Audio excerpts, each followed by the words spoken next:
O que esperar do Brasileirão, Libertadores e Copa do Brasil para esse ano? Aonde o Flamengo, o meu Flamengo vai chegar? Aonde o Botafogo vai chegar? Aonde o Palmeiras vai chegar? Onde o Cruzeiro, que está queimando o carvão, vai chegar? Nesse vídeo eu vou fazer aí uma previsão do que pode acontecer esse ano, analisando o que a gente está vendo nesse momento. Palmeiras simplesmente está queimando o carvão. A Leila está vendo que precisa mudar o elenco. Abel Ferreira já falou que quer jogadores que tenham fome de título, que queiram ser campeões. E a gente vê como é que de fato o Brasil existe um problema de ter um elenco vencedor que consiga manter a consistência ao longo dos anos.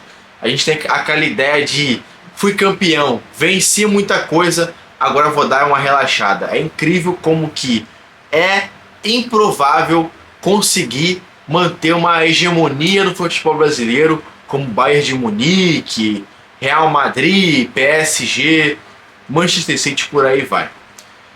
Questão do Palmeiras, o que eu vejo é o seguinte: até que ponto o Abel Ferreira vai conseguir montar uma equipe que tenha a cara dele e que ele consiga usar aquelas peças que estão sendo compradas ali para poder trazer resultado. A gente tem ali o Paulinho, que sai do Mineiro para poder ir para o Palmeiras, Facundo Torres, jogadoraço. Eles têm interesse no Andrés Pereira e no Matheus Pereira do Cruzeiro. Tudo isso tem que ser levado em consideração. A minha visão sobre o Palmeiras é a seguinte: a depender de como o Abel Ferreira vai conseguir montar esse elenco e a depender de quais jogadores o Palmeiras vai contratar esse ano, pode sim ser um clube que vai ganhar uma das três competições: Copa do Brasil, Libertadores e Brasileirão. Se o Palmeiras fizer o dever de casa, o que seria então o dever de casa? Seria contratar um centroavante. Já contratou o Paulinho. Minha visão, perde muito gol. O Paulinho, ele tem muita chance, ele é matador, mas ele tem que errar muito para poder fazer 1 ou 2 gols. Segundo ponto, ter ali um meia de articulação que ajude o Veiga a fazer esse trabalho de criação, de jogada, e não ficar tudo nas costas dele. Alguém que seja ali na época do PES, meia de ligação. O segundo volante, Andrés Pereira e Matheus Pereira, podem sim fazer esse trabalho, a depender de como vai ser as negociações. Trazendo um dos dois, ou até mesmo os dois, monta-se um forte elenco. Outro ponto que eu vejo do Palmeiras que precisa melhorar é ter pelo menos mais um bom nome na zaga. E aí eles vão ter que buscar no mercado um jogador que faça sentido ter, para poder aí conseguir fazer esse clube ter cada vez mais jogadores que vão conseguir chegar ao nível maior e ter aquela fome de ser campeão. Botafogo está sofrendo um desmanche. É natural que a gente pense que jogadores do nível A do Botafogo, como Almada e Luiz Henrique, iriam sair. O Luiz Henrique pede para sair logo no início do ano para a Europa novamente, ou seja, ficou ali no Brasil apenas um ano, ganhou tudo e quer voltar para a Europa. É justo, foi o combinado com ele. Não se imaginava que ele iria querer sair antes do Super Mundial. O Botafogo perde muito, que é o Rei da América. É o jogador que simplesmente ditou o Brasileirão, a Libertadores. Óbvio, o número dele não foi números simplesmente gigantescos de 40 gols, 25 assistências. É um número menor, mas ele sim fez um estrago bonito no Brasileirão e na Libertadores. O Botafogo perde demais com a saída desses jogadores, correndo-se o risco de sair Barbosa na zaga, já saiu Almada, saiu um monte de jogadores que eram reservas, é verdade, mas que faziam a composição do elenco. A gente acaba ficando pensativo em como que vai ser o Botafogo esse ano, sendo uma incógnita no início desse ano, porque a forma do Botafogo de fazer a temporada, ela é curiosa, porque eles não focam no Carioca, e tá certo. O Textor ir pro Botafogo, o Carioca é laboratório. Então a gente pode ver de novo o Botafogo sendo campeão da Taça Rio, ou talvez disputando com menos vontade o Carioca, enquanto eles vão montando ali o elenco para chegar muito forte no momento em que precisam chegar muito forte, que é a hora em que começa a Libertadores, o Brasileirão e a Copa do Brasil. Flamengo, o que esperar do Flamengo? O Flamengo ele tem um elenco muito bom, já tem ali o esboço do que era o ano passado. Me preocupa a questão da saída do Fabrício Bruno e do Davi Luiz.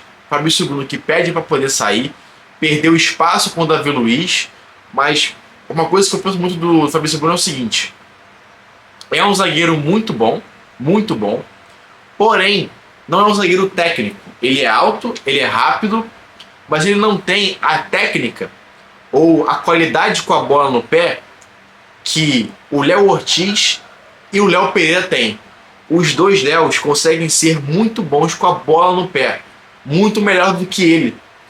Ele ser titular em um time em que você precisa da posse de bola a todo momento, de articulação, de rodar jogo, é muito difícil, porque ele acaba perdendo ali chances e perde espaço pro Léo Ortiz. O que você vai falar do Léo Ortiz? Não tem o que falar. A sensação que eu tenho é que aonde você botar o Léo Ortiz para jogar, ele vai jogar muito bem. Muito bem. Então é improvável que a gente veja o Fabrício Bruno sendo titular no Flamengo. Ele fez certo em pedir para sair, porque ele é um jogador que já jogou com o Dorival, tem a confiança do Dorival e estava na seleção. Vai volta para o Cruzeiro, vai ganhar ali um bom dinheiro, fazer parte de um clube que a gente vai falar já já, e vai conseguir ali ter uma proeminência. O que me preocupa no Flamengo? A zaga.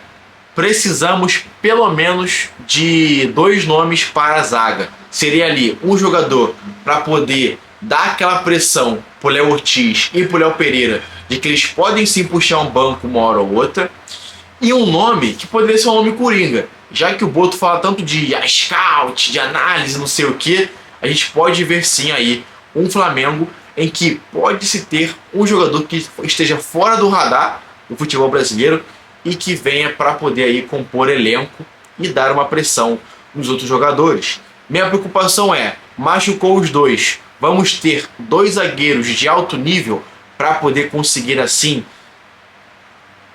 substituir Léo Ortiz e Léo Pereira? Essa é a minha dúvida e o Flamengo precisa sim focar na zaga. Laterais. A lateral esquerda está muito bem recheada. Temos Ayrton Lucas, temos o Alexandro, o Vinha. Só chega aí final de ano ou meados do ano, se tudo der certo, estourou o joelho. Tá todo ferrado ainda, mas está se recuperando. Nós temos Ayrton Lucas e Alexandro, que já foram de seleção, ótimos laterais e que pode sim trazer essa segurança para aquele lado. Não precisamos se preocupar a priori com esses 2 jogadores e esse lado do campo está muito bem servido. Lateral direita, Varela e Wesley são 2 jogadores que podem sair do Flamengo a qualquer momento. O Wesley jogou muito bem, é verdade que é um jogador que defensivamente ele não é tão bom, porém ofensivamente ele é muito bom. E existe uma particularidade do Flamengo. Historicamente, o Flamengo teve jogadores na lateral direita que foram muito bons e cruciais ao ganhar os títulos. Nós tivemos Leandro, tivemos Léo Moura, tivemos aí agora o Wesley ganhando ali, tivemos o Rodinei, que foi importante em algum momento. Tem gente que não gosta dele, eu gosto muito particularmente. Tivemos o Rafinha, ou seja, todas as vezes que o Flamengo foi campeão de algo grande, tivemos bons laterais direitos.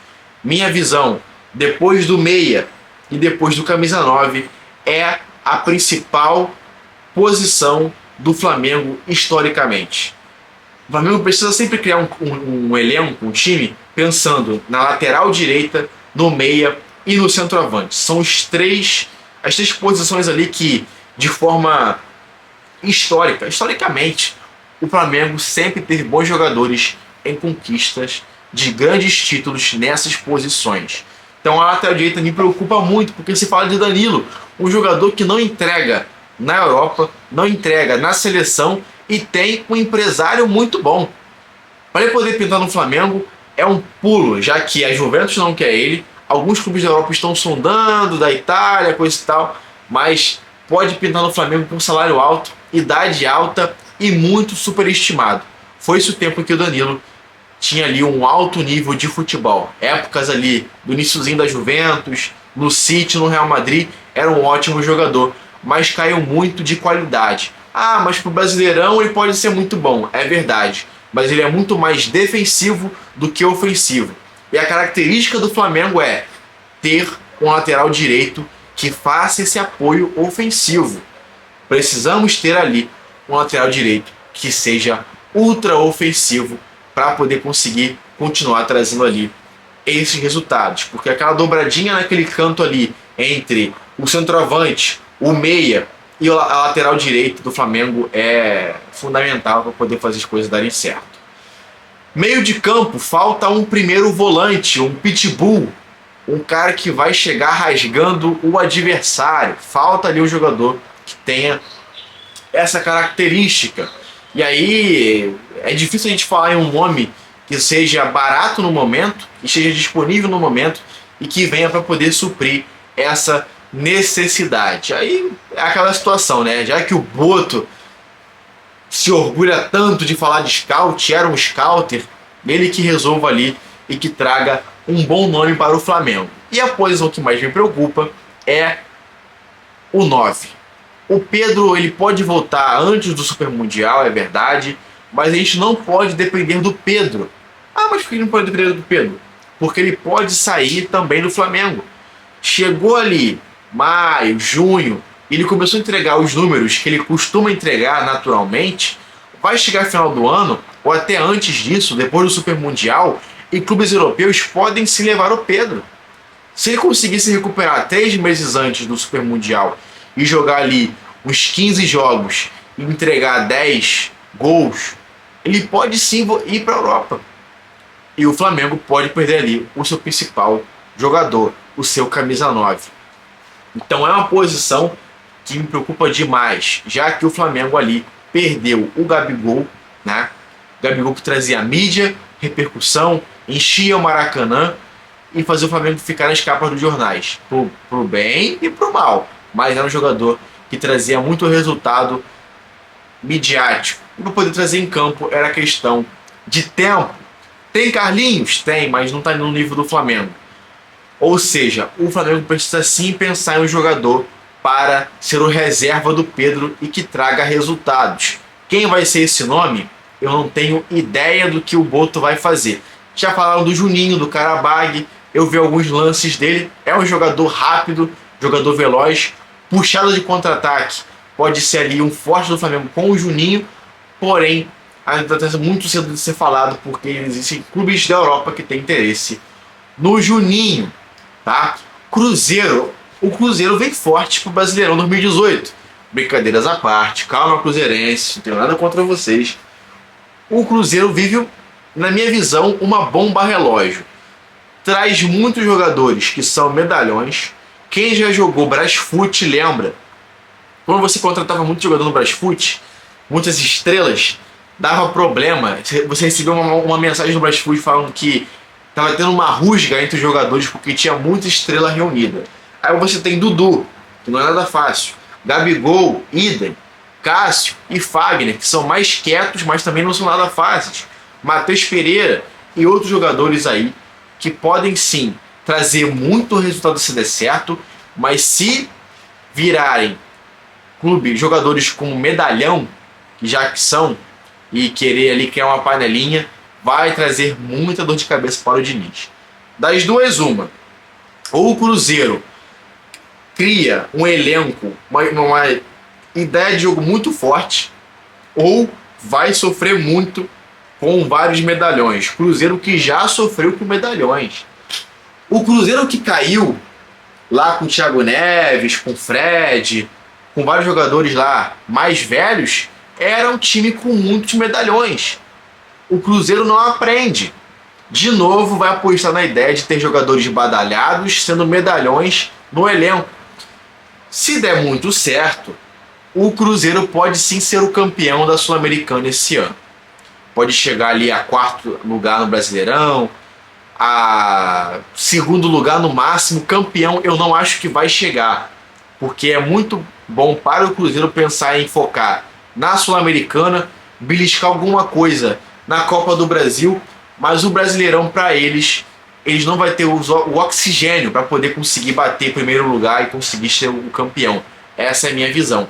Faz muito mais sentido para o Cruzeiro, que é um clube muito copeiro, chegar nas Copas e dar atenção nas Copas. De novo, é sim uma bomba relógio. O que vai acontecer com o Cruzeiro esse ano no futebol brasileiro, a gente não sabe, porque está trazendo medalhões que podem fazer com que o Cruzeiro seja assim um clube muito forte de ser batido, muito difícil de ser ganhado, ou pode sim ser um clube que vai ter muita dor de cabeça ao longo da temporada. Nos clubes grandes é isso. Corinthians, a depender da permanência do Yuri Alberto, Memphis Depay, como que vai acontecer esse ano para o Corinthians.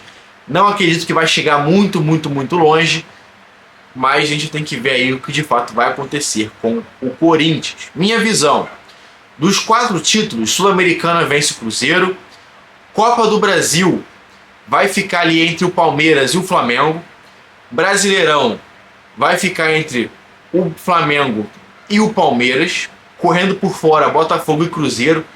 A gente não sabe como é que vai ser o Botafogo desse ano. É verdade que o Textor tem dinheiro, tem scout, mas a depender dos jogadores que vai trazer para o Botafogo, a gente não sabe se vai dar certo todos os anos. Você ficar roletando o elenco. Deu muito certo esse ano. Vai dar certo esse ano agora, de 2025? A gente não sabe. No mais, a ideia é basicamente isso. Para mim, Fluminense, Grêmio, Santos e Bragantino lutam para não cair. E se der muita sorte, se fizer um bom trabalho, meio de tabela. Essas são as minhas previsões para os clubes grandes. Para o Brasileiro 2025, qual que é a sua opinião sobre essa situação? Flamengo vai chegar longe?